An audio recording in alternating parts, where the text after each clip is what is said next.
আসসালামু আলাইকুম। আজ রান্না করব রুই মাছ দিয়ে পেঁপের ঝোল। এখানে আমি রুই মাছ ভেজে নিয়েছি আর পেঁপেটা কেটে ছোট ছোট টুকরো করে নিয়েছি। পেঁপেগুলোকে আমি ফুটন্ত পানিতে ভাপিয়ে নিব। কড়াইতে সরিষার তেল দিয়ে দিব। তেল গরম হলে জিরা, কালো জিরা এবং তেজপাতা দিয়ে একটু ভেজে নেব। ভাজা হয়ে গেলে পেঁয়াজ দিয়ে দেব। পেঁয়াজগুলো একটু বাদামি করে ভেজে নিয়ে হলুদ, মরিচ,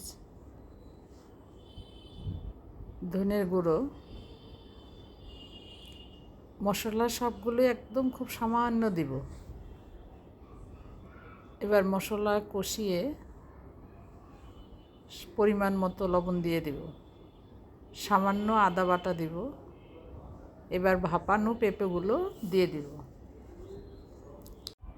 পেঁপেগুলো কষিয়ে ফুটন্ত গরম পানি দিয়ে দিব। এবার একটি ঢাকনা দিয়ে ঢেকে দিব। পেঁপে সিদ্ধ হয়ে গেলে ভাজা মাছগুলো দিয়ে দিব। এবার আবার একটু ঢাকনা দিয়ে ঢেকে দিব।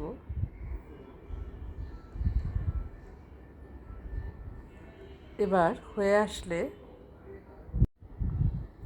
এবার কাঁচামরিচ দিব, সামান্য ভাজা জিরে গুঁড়ো দিয়ে দিব, সবশেষে ধনেপাতা দিয়ে নামিয়ে নেব। এভাবেই তৈরি করে নিলাম রুই মাছ দিয়ে পেঁপের ঝোল।